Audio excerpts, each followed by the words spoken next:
Hello, and welcome to this week's News from the Real World podcast. This is for January the 18th, the first of 2013 of a series.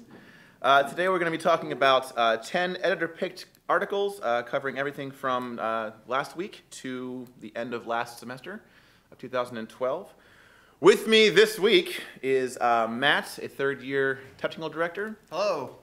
Margo, a first-year director. Hello. Myself, I'm Jake, a third-year technical director. Next to me is Lauren, a third-year scenic designer. Hello. And finishing us up is Chris, a third-year sound designer.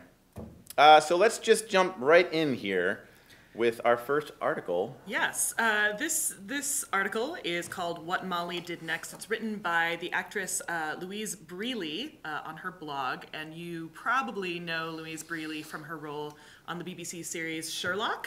She plays Molly, the sort of mousy lab coroner person, and she's describing her process of coming to terms with her role in an adaptation of Trojan Women in which she plays Helen of Troy, and she gets naked.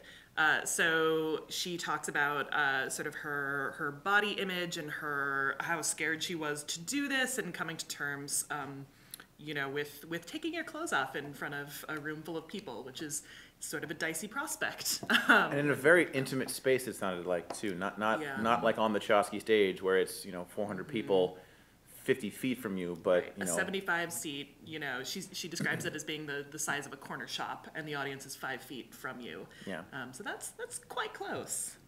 Quite close. One of the things that she mentioned was that that in television, you're really obligated to think of how you look in objective terms, and you're very much typed into, she's the girl next door type.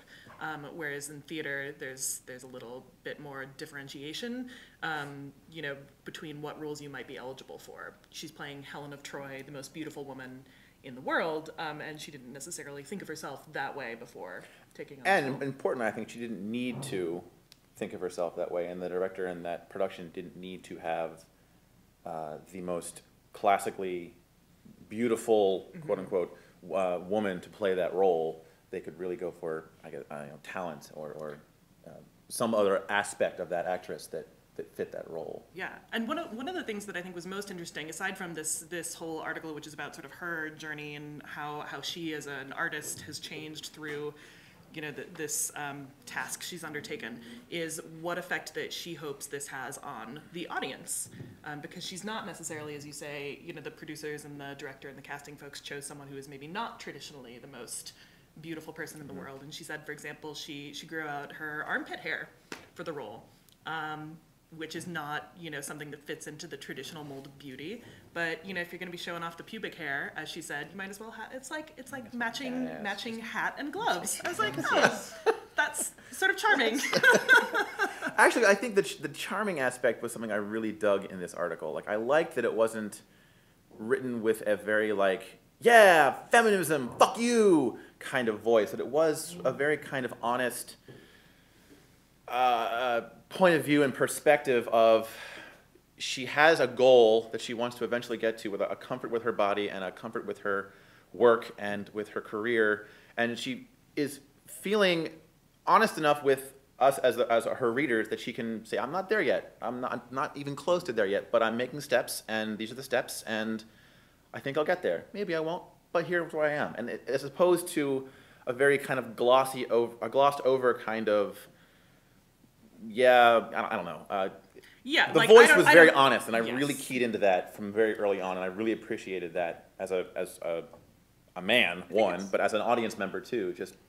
It's also relatable, I think, for that reason. It's exactly. very relatable that you don't. It's not someone who's already done it. It's someone that's going through the process, and I feel like that's something that every one of us could identify with in a lot of ways. And I also really appreciate the journey that she's taking in, accepting herself, but the empowerment that comes from that. I think that's such a huge issue today that I really respect what she's going through in this article. Yeah, and that she says, she has that line about, I wish I could just be, this great role model and say, I don't care what anyone thinks, but let's be realistic here. I do care. It is scary to think that people are going to be tweeting about my stretch marks and my eczema. And and so, as you say, I think this sort of writing is very valuable for other people who might be going through similar things, or people who are artists and have this as a concern, to hear someone else go through the same thing. It was interesting to see her also quote. I think she quoted one or two tweets of what people had, I think, in some of the reviews. And it's interesting now. It's maybe the whole nudity from the actor perspective has taken on even another layer of, like, when you do that, obviously you were part. People were. You have a group watching you, but now it's sort of keyed in with, like, social media. It's like there's even an extra layer of sort of thing you have to deal with there, because not only is it the people there, but it's everyone kind of seeing you naked through social media. So I imagine it's even more difficult in current situations. Riskier. Yeah, riskier. I mean, Yeah, maybe that's a better way to put it. Riskier. I would agree with that. I think it's a very, not to sound too cliche about it, but I think to write like this and to put herself out there is a very vulnerable position. Is a very brave thing to do, especially, like you said, Chris, via all the social media, and now in this blog article that's out there for everyone to read too. So I think she's a fantastic actress, and I like her work, and I like this a lot. There, I said it. Yeah. So let's keep moving on. Actually, this connects pretty well. Speaking of stress of being nude on stage, or rather stress, that didn't work at all. So the next one I want to talk about is called The Happy Mask. Carnegie Mellon must address stress culture. This is actually from thetartan.org. And it's by a staff writer of the Tartan named Katie Kuronis. I think I said that right. And this is actually harkening back to last semester. It was published pretty much the last couple days of the fall 2012 semester. And it basically dealt with the culture of stress at a college campus, in Carnegie Mellon in particular, and how everyone wears a face of, yeah, I'm really stressed out, but it's cool because I'm at Carnegie Mellon. But how that culture of admitting your stress but not admitting the stress and how it affects you can really hurt not only your own perspective on your work and your own work, but how you deal with everything else in your life, and how there are people dropping out left and right, and people who are having mental breakdowns because they're not dealing with the stress. They're just sort of admitting it and smiling about it and trying to keep a stiff upper lip without really dealing with their workloads and how that affects them personally. And so what did you guys think about this article? Like, obviously we're all stressed. Obviously we all have a high workload, and I think everyone on this campus, students, grad students, and undergrads, and everyone on this campus can relate to that. But what do you guys think about dealing with stress and dealing with and just sort of smiling it off and laughing it off? Well, two things. First, I was very surprised by this article because it was an insightful, well-written article that came out of the Tartan, which never happens. I'll publicly say I think the newspaper is usually very badly written and doesn't have much to say. But I thought this article was very interesting, and online there was a big response to it. And yeah. For me, the big takeaway, this is more of an internal thing, was talking about the support that CAPS doesn't have, because most of the people I've talked to have tried to get into CAPS have had the same experience that this article describes. And for me, the takeaway is that student health either needs to be revamped or needs to have a bigger support system. When this article is getting into talking about the suicides that have happened and talked about people who have really, not only been stressed out, which is one thing, but had mental, emotional or mental just issues that they're working through that stress did not go well with. If that support network isn't there, bad things happen. I don't know. I'm a little sort of, I think, cold about the whole stress thing. I would say, like, get over it to most people, but there are, like, lots of people who really do need help, and if that support network isn't there, it's a problem. I think the idea of there being a culture of stress, not only a culture of stress, because I agree in some ways stress is sort of a misnomer. What we're really talking about is mental health. Yeah. But if there's not a community of support, if faculty and the university staff aren't saying, you know, to people, it's, you know, you could go get help, there are resources available. And not that it's like a faculty or an advisor job to parent someone, but I think that the idea that recognizing, especially undergrads who are kind of away from their family for the first time, maybe, just part of learning to be an adult is learning how to sort of deal with your issues in the world. And if there aren't resources available, or if it's a stigma to access those resources, then.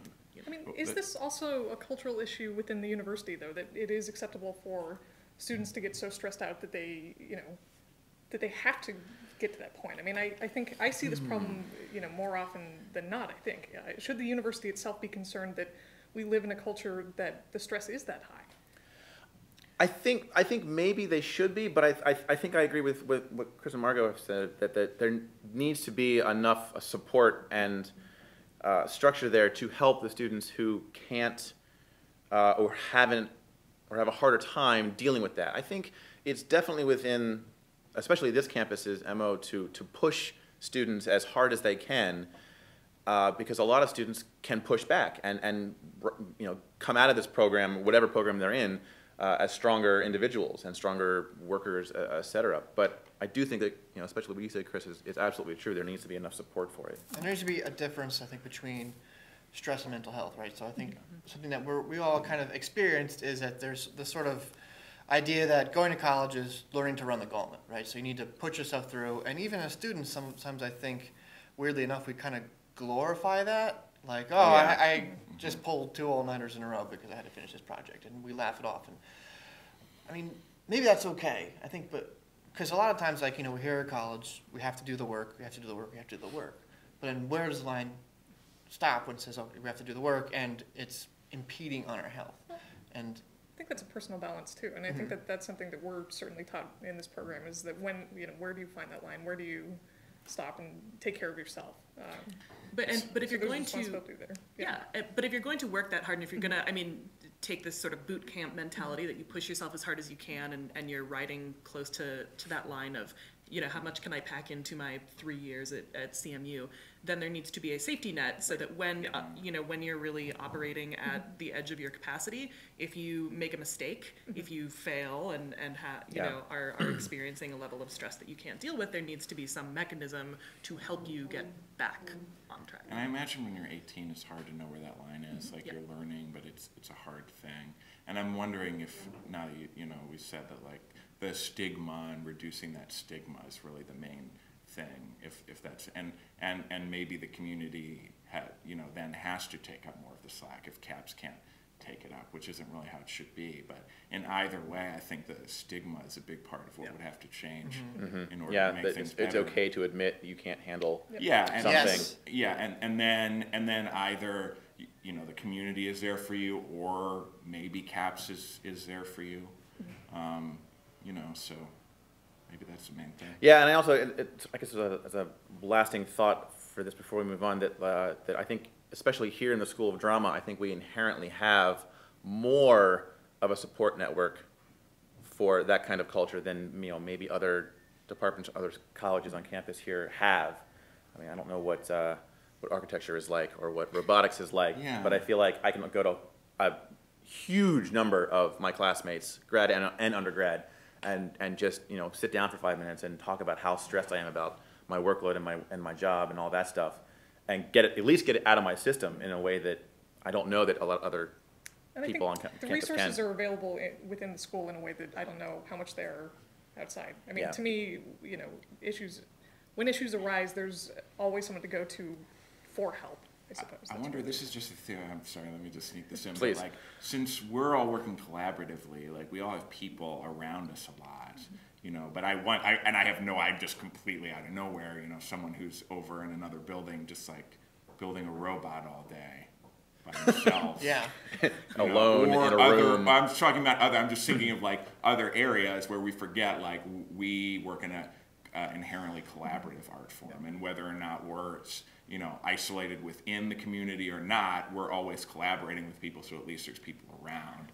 And I wonder if that makes things different. And I'm sure it does. I can't imagine how it's not. And someone will notice, which is, I think, another thing in the School of Drama. You can't escape interacting with people, and so if it's the culture that someone says like, "Hey Matt, you seem a little off. Do you need to talk? Do you need, do we need to get you some help, buddy?" As opposed to like if you're, if you don't see anyone and you don't have people who are going to notice when you, crawl into your room and don't come out for a week. Yeah. So speaking of stress and snapping, we'll jump around a little bit on the list here, and let's hit 3D Guns article next, Matt. Okay, so this article, Congressman calls for ban on 3D printed guns, written to us by Cory Doctorow, writing for Boing Boing. And what happened was there was this congressman in December who proposed to reintroduce legislation which would make guns or gun parts printed on 3D printers illegal. And what specifically he's getting at is there was this law called the Undetectable Firearms Act. It was first proposed in 1988. It's been going on and off as law for a while. It was reintroduced in 1999, and it's still in effect, but it's set to expire December of this year. So he's saying that we need to keep this going because eventually 3D printers are going to become more complex. People can make bigger things, and 3D printed guns won't be able to, be detected by metal detectors. And specifically, he's citing this Wiki Weapons project who, using parts printed on a 3D printer, built a gun and successfully fired 6 rounds before the thing broke under its own pressure. So, a lot of talk in the country the past couple months about guns for various reasons, and I want to try to stay away from that while we can. What I really want to bring to you is the question, first of all, is this an issue? Is this even worth talking Are people's about? Ability to print out a gun Is at this, home well, an issue? so he's proposing legislature for, because of this thing. He's saying eventually people are going to be printing guns and it's going to be a problem. So let's squash this now. Should we? I think it's exceedingly difficult to regulate, and that is what concerns me about this. I think that's true. Anyone with you can't stop someone that has a 3D printer from doing this. There's no way to regulate that. That is what is concerning to me about this. Not that it shouldn't be a law, that it shouldn't be in place, but how are you going to regulate it? How are you going to stop people from doing this? Well, that's a question too. I mean, how do you do it? Like, will makers of 3D printers be required to install certain firmware in their product where if someone tries to print out this part, it'll stop? If you have a gun license, should you be able to print out 3D guns? But the Act prohibits manufacturing or possession of a firearm, and this is what the law says, that has less of an X-ray or metal detection signature than a plastic test gun. Right. So it's really the undetectable nature of it that's the problem, not just non-gun owners being able to, or someone who's not licensed to just create. Yeah, I think really the crux here, the problem with this is the enforcement of it. Like we can all sort of, I think, probably get close to the same page with everyone shouldn't be able to go out and just hit print and assemble a firearm. Maybe, I don't know, but the enforcement of that is at least now with my understanding of the technologies is close to impossible to be able to detect that kind of stuff. Well, on the other end too, it's also close to impossible to print a gun, right? So much of gun control and all the things in gun have been just gut reactions to something. And the article is called "Congressman Calls for a Ban on 3D Printed Guns." Well, he's really calling for a ban on something that doesn't exist. Because if you look at it closely, these makers only printed one part of the gun, which was the part that the serial number is stamped on by manufacturers. And so this is the part you can't buy on your own. Like this is the part that you need to buy this part. It's pretty much this part legally defines what a gun is. All the other parts of the gun would like dissolve. So like the smallest range or ammunition puts 24,000 psi on the parts of the gun, which would just obliterate the thermoplastic from the 3D printer. So it's, I don't know. So the people who are saying we're not quite yet at a John Malkovich character from In the Line of Fire where he makes a gun and hides the bullets in a rabbit's foot, and then attempts to assassinate anyone, the president. Kind of the Yet. same logic as like a ban on human cloning as soon as they announce that or pressing for that as soon as they announce that they had cloned Dolly or whatnot. Right. You know what I mean? But I don't think it's likely that this is not going to happen eventually, right? I mean, eventually they'll be able to 3D print guns that will work, right? Maybe. I mean, people, it's also like this isn't illegal, right? So then there's this other, in the current Gun Control Act, like you are allowed to make your own guns, and people have been doing it. People are like make guns out of wood. There's nothing saying that you can't, go and buy a block of aluminum and machine your own gun on your home lathe. I don't know. The issue is detection, I think. Yeah. Right. And I don't know. Is it a problem because it might be a problem? I don't know. But We have no solutions here. No answers are offered. Let's skip down a little further and talk about other undetectable things, and talk about the sexy harassment article. Oh, yes. Sexual harassment. How's that transition with that? Something that... So this article is entitled "It Can't Happen Here, Sexual Harassment in the Theater." It is by Larissa Archer, writing for the website Theater Bay Area. And actually your transition about things sort of flying under the radar is pretty correct, because what she writes about in this article is writing to the Bay Area theaters and asking them about sexual harassment, receiving reports that they all have a zero tolerance policy, they've never had any problems with sexual harassment. And then an informal survey on Facebook of theater practitioners in the Bay Area, and of course receiving all sorts of information about sexual harassment that does take place. So one of the items I thought was interesting in this article was the thought that people don't see theater as a regular workplace or a real workplace. So people get the idea somehow that these rules don't apply. They don't need human resources like a normal workplace.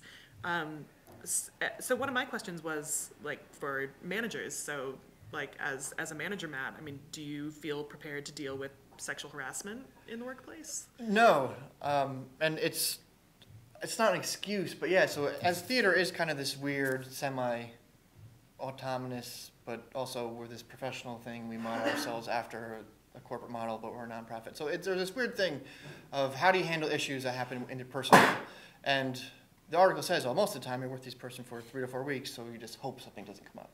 And unfortunately, that's kind of been my experience. I've never had to deal with this, and if something did come my way, I wouldn't know the first thing about doing it. I wouldn't know. And one of the stories that was sort of disturbing was that someone who was experiencing a problem with a board member went to someone higher up in the theater and said, "I'm having a problem," and the person higher up in the theater said, "Gosh, I don't know what to do about that." I mean, I also think that it's, we don't acknowledge that this happens. I think because we think, we have a different format for the way that we interact with each other, that we ignore that this is even an issue in our culture, and of course it is everywhere. Sure.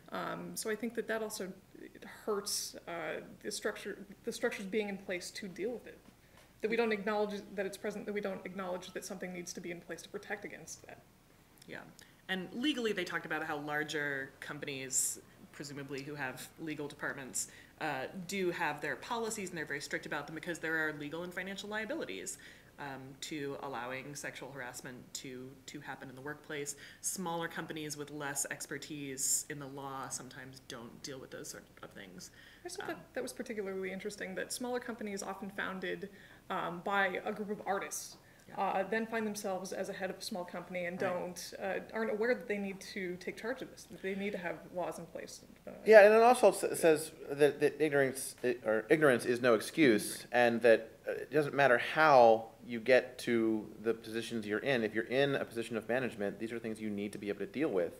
Whether you can deal with them without training, or whether you need whether your employers, the theater company you're working for, needs to pay for these lessons or seminars to teach you how to deal with these kind of things should they come up, because we don't deal with them. We don't consider them I'm with Matt. I'm not sure if someone came to me and said, I'm having this problem with so-and-so and so-and-so on the floor, I don't know that I would be able to effectively deal with it. I hope I would make at least the effort to deal with it, but I don't know how effective I would be at that.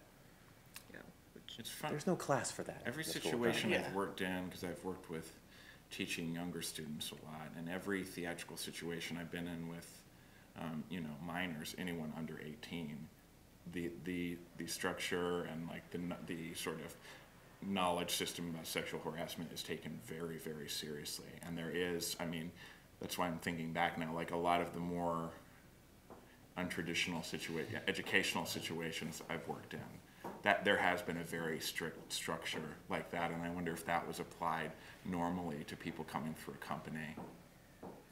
Right. How it would change things. I know it's a different situation, of course, but like I wonder if that same rigorousness in terms of communicating the policies about sexual harassment and the consequent and all of that stuff, if that was communicated in the same way on a regular basis, if things would be different or not. And also theater is sort of a strange workplace environment because you have people like Lou Breely who is taking off her clothes at work, which is not something that normally happens in the office setting. So that you have even a higher level of difficulty where you have to be prepared to discuss issues around that because you have people kissing each other and touching each other and taking their clothes off, usually actors. Especially here this year, I think just about every main stage show we're doing has had some element of undress or something physical like that. Sure. So how do you deal with, you know, where is that line? And it's a much broader gray area for theater than it is for, you know, corporate. I think we need to really just bring an awareness of this issue into our culture, and then have the courage to step up and do something about it. I think that's where we start.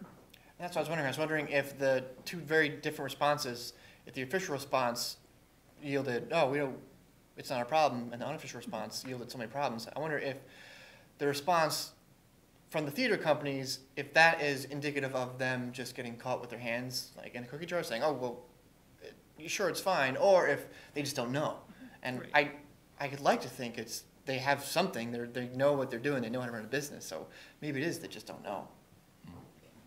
And that needs to be addressed for sure. Or there's not a mechanism to report it, you know, if Yes. you're the person who's being harassed, especially if you're in a contract situation, I'm only here for 4 weeks. If I go to the managing director and complain, are they going to hire me again? Especially in the example that they talked about in this article, where it sounded like someone who is much further down the pecking order had a specific problem with a board member, which is, you know, in any model, business, commercial, or corporate, or what have you, that's going to be a tricky situation. Regardless, I mean, it's still not acceptable, but it's not as simple as saying you two coworkers need to.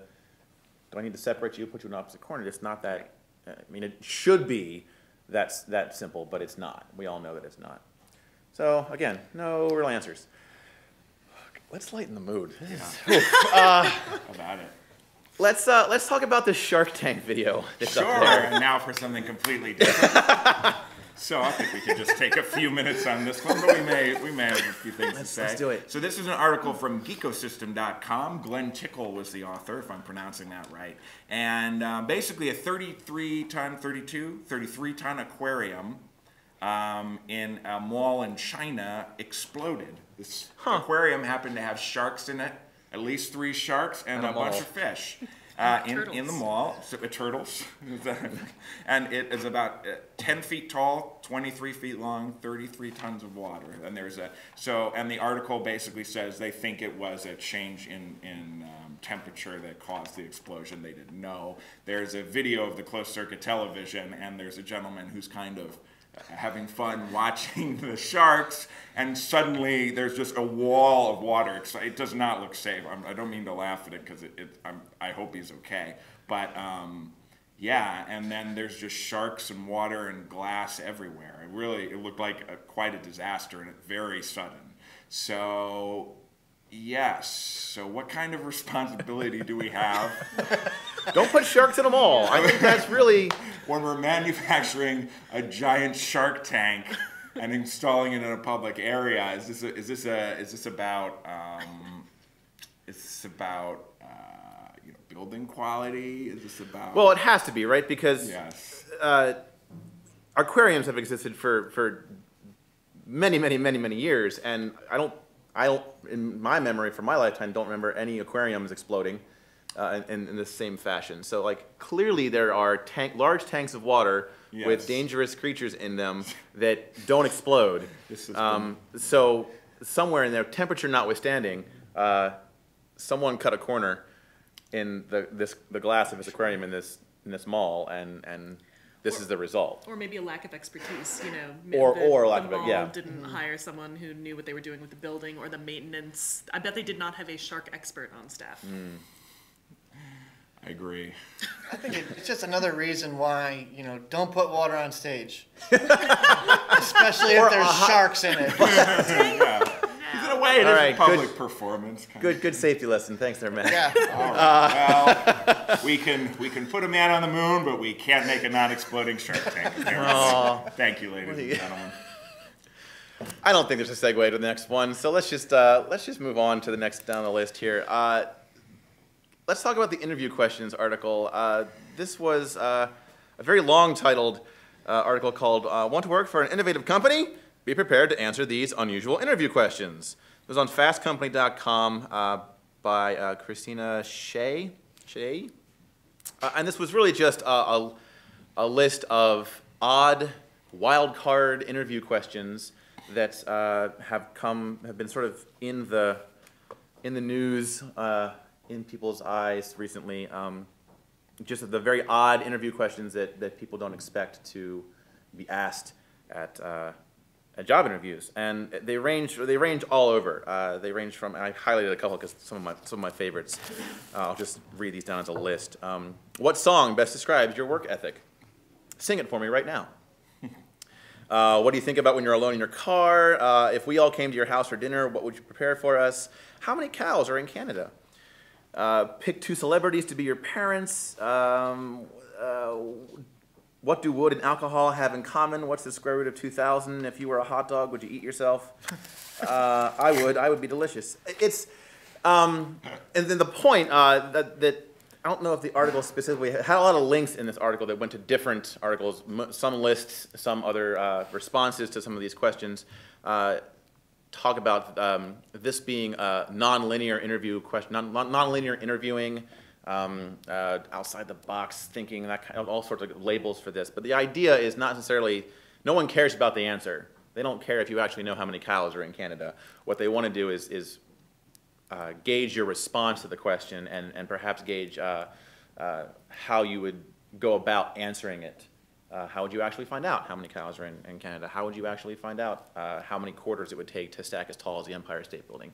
And that kind of thing. And as most of us are going to be leaving the safe confines of higher education this spring and going out to find jobs, I don't know about you guys, but this actually filled me with a little bit of, well, terror in terms of sitting in interviews, just because there's no, the subjects of these questions range so widely, there's no way you can really prepare an answer for all of them.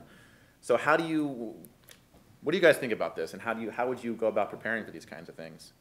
Well, it talks about it names which companies these came from, and a lot of them are consulting companies, technology companies, and the title of this article, "Want to Work for an Innovative Company," I thought that was a very interesting way to label that these are innovative companies. And one thing that I think is funny about theater is that we tend to think of ourselves as innovative and creative types of people, but in a lot of ways we tend to be very traditional as organizations. Most of the interviews that I've done for theater, I don't know about Yin's, but have you ever experienced these types of innovative questions? Most interviews I've done for theater have been pretty straightforward, traditional. Yeah, there was I interviewed for the position of a deck carpenter for a run of a show at a theater company in Philadelphia. And they asked some of these kooky questions, and I thought it was just going to be an interview about, oh, so tell me about your experience. Yeah. You know, what would you do if a flat falls down? Instead, they were asking me about, like, cats and dogs and, like, just crazy stuff. And, like the desert island question, if you could take 3 things with you on a desert island, what would it be? And I was like, what the? Yeah, I was totally thrown off. I didn't get the job either. So maybe that had something to that's say. why. But maybe you didn't want the job. Well, a little bit I didn't. When they were asking me these sort of questions, I was like, I was just walking in here to be a deck carpenter. I don't care about dogs. Yeah, actually, in retrospect, I didn't think it so at the time, but I actually was in a similar situation. I was for a job interview. During a job interview, I was asked the question of could you run a crew by phone? If you were someplace else and someone on the stage called you with a big question, could you walk them through verbally how to do it? And this was like 5 or 6 years ago. So, and I don't know. I didn't come across that specific question on any of these lists, but it was in a very similar vein because it's clearly more than a yes or no answer. I didn't get that job either. It seems like the key is trying to figure out what they're actually asking, especially in that. Like if you have the question, I mean, in the middle of an interview, like if you have the question like,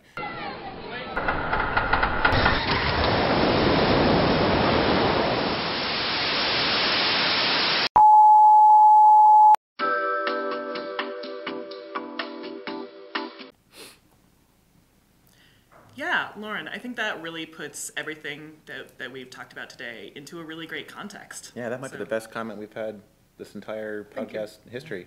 Well Yeah. done. Let's move on. Yeah. So let's talk about the Godot article.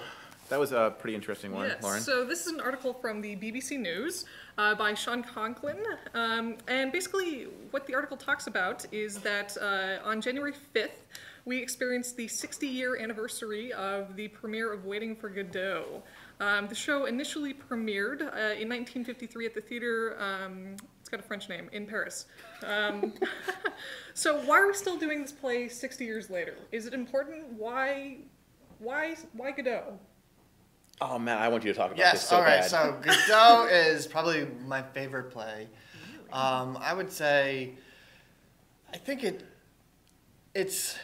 it speaks to like universal truths, I think, right? So it comments on humanity, sort of just, I mean, just sort of what's it like to wait. I mean, it's silly, it's funny, it's grotesque, it's sad, it's bleak, like it's everything. Like it's, I don't know, like I think the reason why we're doing Godot 6 years later is because it is a wonderful play. It's an amazing play. I think it's, you're going to see Beckett, on the list of best players of all time next to Shakespeare, I think.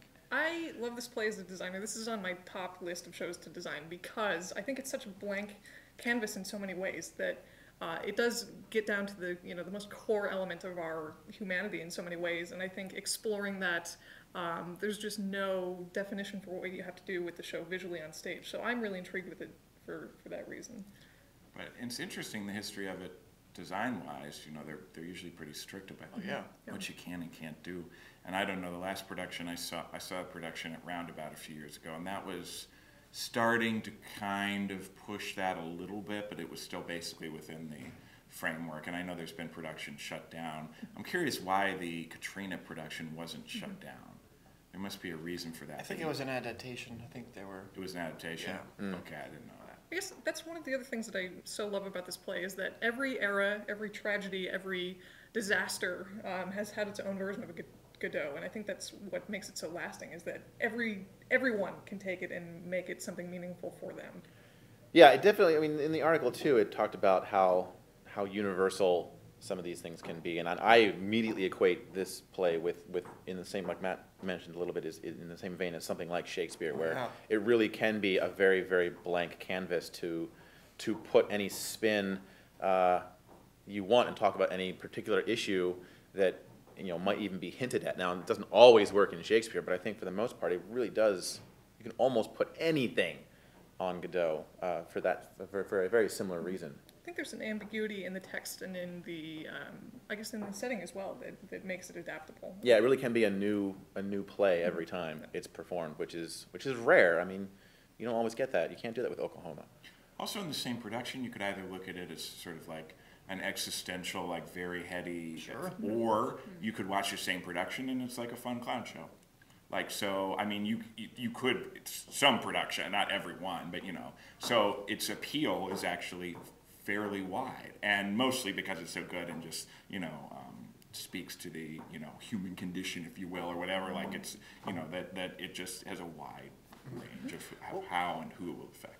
What was even more interesting and a lot really cool to see reading this article is that it almost didn't get up on its feet, right? It's like the actors had to fund it themselves. Yeah. Like the theater was like this attic theater that was like just a mess, and so like we almost didn't get Waiting for Godot, which is really a testament, I think, to sort of the avant-garde, now we might say fringe sort of things, like people doing art that's important to them will do it, and it may be really, really great.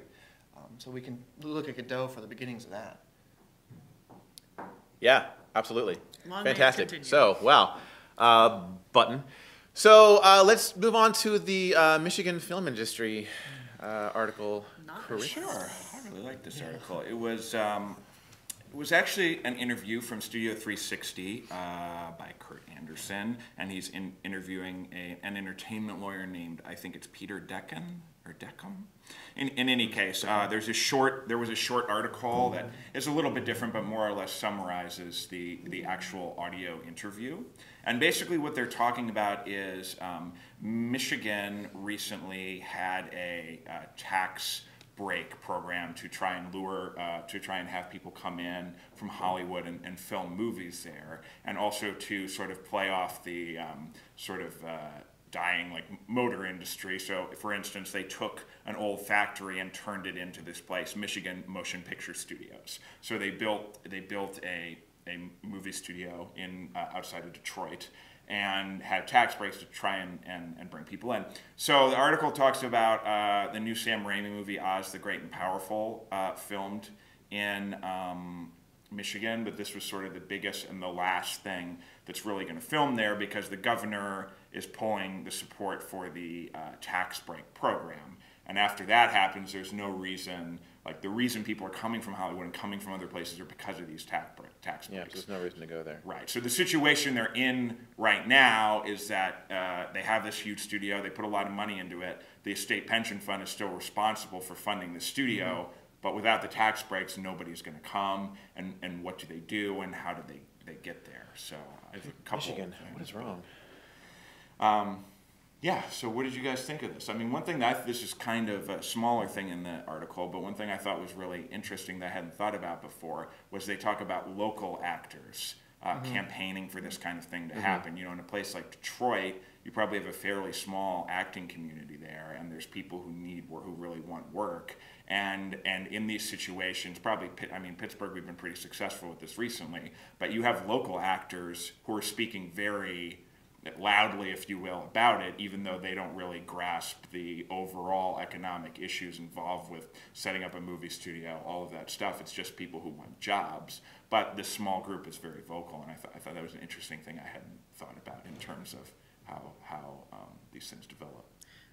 The article also talked about how states are now competing for this business because it's companies are finding it so much cheaper to film outside of California nowadays, but that there's sort of a right and a wrong way to go about it. And Michigan sort of jumped into investing in this without building up much of an infrastructure, because even here in Pittsburgh, like, you know, there's sort of more of a local crew base and, you know, trained people who, you know, so that there is more of a contribution to the local economy, as opposed to just bringing, you know, Shipping everybody in to that location. Because that apparently was not a sustainable model for Michigan. So I bet other states will learn a hard lesson from what happened to them. Yeah, I'd be interested to see why the governor pulled the plug on the project. Is if it was losing money and he pulled the plug on it to save more money, to save the pensions, or if it was some sort of political thing. But I guess it just goes to show that a great idea on paper might not be a great idea in actuality. Yeah. Right? And so it's something, like you said, Yeah. Pittsburgh has been relatively successful with it, with you know, the Pennsylvania tax breaks and more films coming to Pittsburgh. But clearly it didn't work for Michigan, and maybe the whole, you know, hey, Hollywood, come to us, we give you tax breaks, isn't the best way to boost your economy, which, you know, we know Detroit probably needs. Yeah, big time. Yeah. All right. Well, Michigan, get on that. Can't catch a break, Michigan. So, moving on, speaking of, I don't know. So, hey, Matt, Yeah, bud. about these tweet seats. Tweet seats.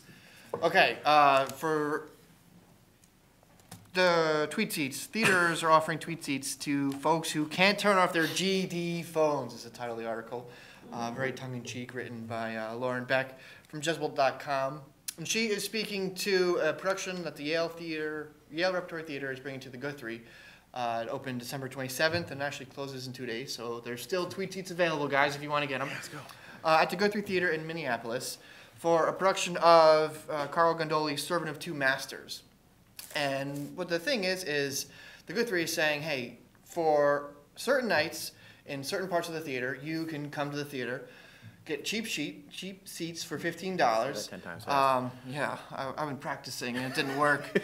For $15, you can get a seat in our theater, you can see the show, and you can tweet about it. And it's sort of a way for the Guthrie to try to, promote their show, to incorporate the audience. And this blogger, Lauren Beck, was talking about maybe this is a way for theater marketing campaigns to, have sort of this self-promotion, which is not coming from them. So people will tweet about the show, and your friends are going to go see it. What do you guys think? Should there be tweet seats? Should we have, Instagramming and tweeting in the theater, or should we, cut it off and turn your phones off? Boy, this has come up a lot. We've been talking. I mean, we've in some form or another. I feel like we've talked about this almost every podcast, which may not be a bad thing. But in a very similar vein as the how do we enforce the 3D guns law? Like, how do you? If we say no tweet seats, no Instagramming, none of this, how do you enforce that? How do you actually? Yeah. I mean, aside from hiring an army of house managers and having them actively patrolling the entire time the show is going on, how do you stop people from doing this? So why not just embrace it? Why not find a way? I mean, I don't particularly like the idea of people doing this, but if you can't stop them from doing it, you might as well try to find a way to use it. Yeah, maybe it'll help the theater. Sure. I think that this is a sort of shameless and kind of like ill-connected attempt by the Guthrie to connect with a younger audience.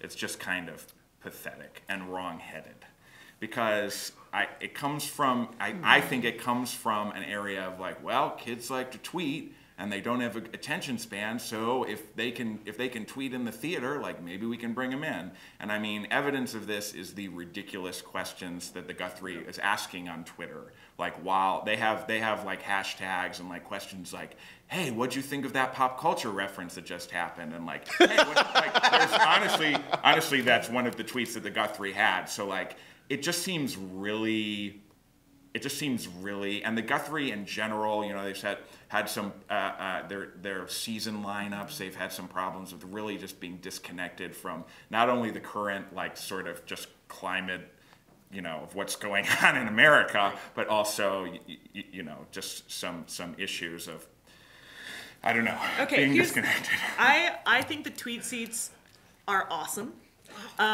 So be prepared. Here's my thoughts on this.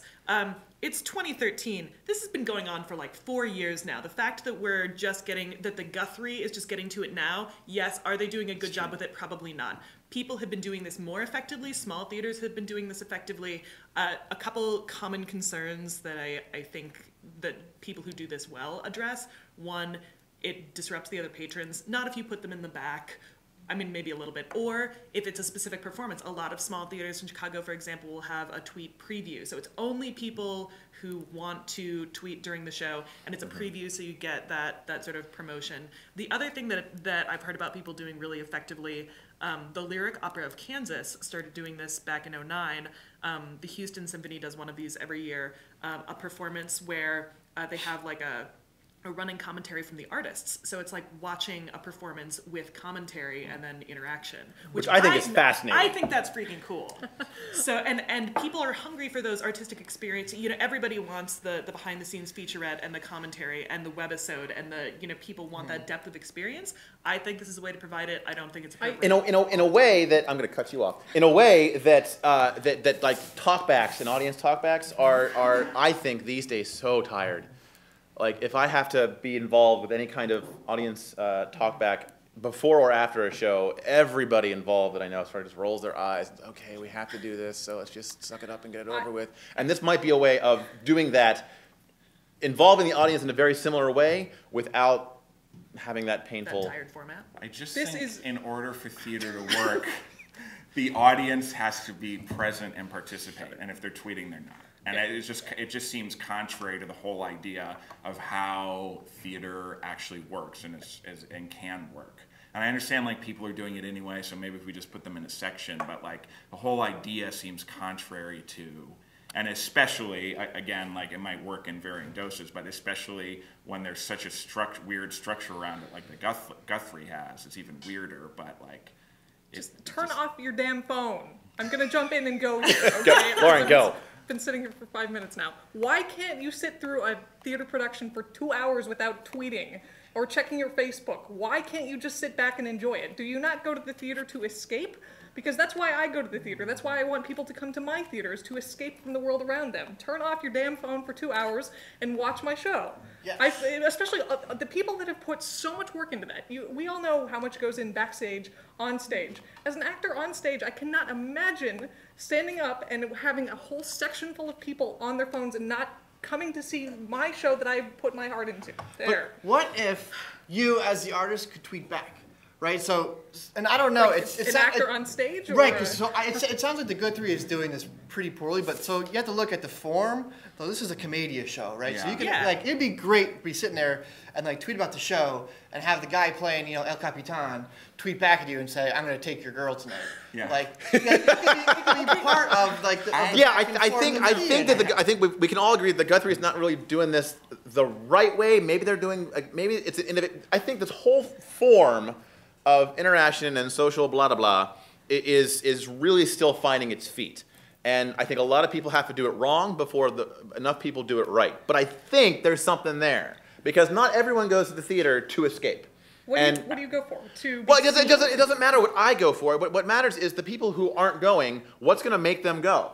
Also, If they have to shut their phone off and they have to close themselves off, and that's why they don't go to theater, Hold on, and this lets them go to theater and pay the $25, $40 for a seat to help my health care, then go to the theater. I did a show, I just want to say this quickly, I did a show called Number 9 by Waterwell in New York, and tweeting by the audience was integrated into the whole thing. So there were these two screens, and if you tweeted a certain hashtag, it would show up in this feed. And the play was an adaptation of Marshall McLuhan books, so it was all about communication and how we communicate with each other. So for that, like, you were encouraged to tweet throughout. And actually, you made me remember it because the actors did tweet during the play. And sometimes they tweeted as themselves, and sometimes they tweeted as the characters. And the way it played out was you got a lot of tweets in the beginning, and then it started tapering off because people were actually, my interpretation of it is people were more into the show. And more involved with what's going on stage, and they were less, okay. I don't know. I get that. If we're going to have Twitter theater, let's call it that. I'm making a word here. Okay, if we're gonna make just Tweeter. Go with me here. Tweeter? Okay, so if we're going to have theater where Twitter is letting it ring. accessible Fuck it. and where Twitter is involved in the performance, then let's make it a part of the performance. Yeah, Let's not create. Let's not. Okay, don't make me put on a production of Romeo and Juliet and then have people tweeting. Make it part of the performance. I agree that can be effective, but I think that the idea that people go back to watch movies multiple times. People, pop the DVD in their DVD player and watch, The Big Lebowski 90 times in their lives. But theater is something that people don't get a lot of repeat viewing of. But if I could go back and tweet back and forth with artists' commentary for a show that I really enjoyed, I would go back a second time. I think, yes, I'm not getting I'm not getting the same experience I would if I shut up my goddamn phone and just watched the show. But if I wanted to experience it in a different way, and I could go back a second time through a Tweet Seats program and get the sort of commentary version, I think that'd be really fun. Go see a movie then. Don't come to my theater. I disagree. I disagree. I think we need to do everything we possibly can to get more people coming to live theater. And I think just turn off your damn phone for 2 hours. That's all I'm asking. I think that's a lot to ask. I also should point out in the interest of transparency that we have been live tweeting this podcast today. Yeah. So hashtag NFTRW if you want to. Yeah. So please, as you're watching this, feel free to tweet your own responses. You know what is so boring that I would tweet through it? So let's hit our very last article this week. Oddly enough, I'm gonna end this session. This is an article from MarketWatch.com, and it's entitled 10 Things the Nutcracker Won't Tell You. Basically what it's telling us is that the Nutcracker is boring enough to be tweeted through. I think that's what the message is here. Nice. So just a little bit of background here so that we understand the history behind this. The original was created by Tchaikovsky in Russia in 1892. So this play has been, ballet has been around for quite a while. Some of the points that this article takes us through is that kids are free and cheap labor. The story is really kind of scary. You can probably watch a better movie version of it at home. And I think what this comes down to ultimately, the real core of this, I think, is that we find, particularly with the Nutcracker, that you have commerce at the cost of art. That so many companies have the show in their season just to make their season possible. Go. So boring. So boring. It is boring, but my response actually to this is so what? Like, we find it boring, so we're not going to go see a production of it. But hundreds and thousands Yes, of other people see that's it. the That's thing I don't great. get. So if But sometimes don't you they get how have to boring do it is? Jurassic Park 2 to do Schindler's List. Like that's Spielberg said, that's an actual quote. Like if that's what lets them do the next Godot, then what? Do it for 3 weeks and suck it up. I completely agree with you. Yeah. I'm totally about that. My question is, why are all these people clamoring to see the most boring thing ever? Like, why? I actually wish that Dale were here this week people like because the Nutcracker It's so Christmas much? tradition, Chris. Yeah, But We're- I would rather, it I is would rather a- see Christmas Carol. That's a tradition. For you, but not for other people. Hundreds of thousands of people Yeah, do yeah. see Okay, Christmas okay. Carol. Yeah, I actually- That's another I just- huge moneymaker. You know, I wish someone, Don't one of us had kids that we could talk about taking our kids to see, like I mean, Dale Harris can talk about taking his kids to see the Nutcrackers. I know he did, and he has for like the Did past you 3 or go? 4 Did years. you go as I a went- kid, though? No, I've never actually seen a I was production of the actually Nutcracker taken that's as not a child. on stage rather. I was taken as a child repeatedly, I think, and I have no opinion about it. We went So- we went every year. We went every year when I was Yeah. a kid, and then last year there was an adaptation in Chicago. I forget the theater company, but so we went to see it. It was a play version, and it was interesting. The brother of the kids was a soldier who goes off to Afghanistan, and then he dies in Afghanistan, and the Nutcracker is like him. That's the house. That's awful. The house that's- theaters. Yeah, that's it. Sorry, The, I saw that Kinda last year. creepy. So it actually sounds a little dark, but it actually added a lot to it. It actually was interesting. So maybe it's not that the Nutcracker itself is this boring ass thing, but maybe it just needs a serious revamping, and it needs to throw it in the fire and see if it rises back up. I also think that whether it's Phoenix reference. whether it's boring or not, I think the fact that it continues to be something that people want to pursue, I don't think there's any reason to get rid of it or to change it. I think it's the artistic director of the Pennsylvania Ballet actually said that any mid-sized or major ballet really would not exist without the revenue that they gain from this production. Anything you can do to get people going to live theater, dance, opera. Yeah. That's true. I mean, if we people are going to see it, you should do it. I just am curious. I guess it's a holiday. It is not to our taste. Yeah, it doesn't I just have to fit to- accept. I just have to accept that. There's definitely two People can just- like realms things of. that I guess I don't what, like. That's okay. what this comes down to is that it is a little bit odd in some ways that this is so successful, and it continues to be so successful. But there you go. There's no account But for none of us taste. like it. But that's fine. So now we're Without doing- our dollars, the Nutcracker soldier's on. It's true, and that might be the most frustrating part of the entire thing. Well, we've reached the end of yet another news from the Real World podcast. From all of us here to all of you out there, thanks for watching. Good night and good luck. I would tweet through the Nutcracker for the record. Oh, absolutely. I would Hashtag suck. help produce a version of the Nutcracker just so I could tweet.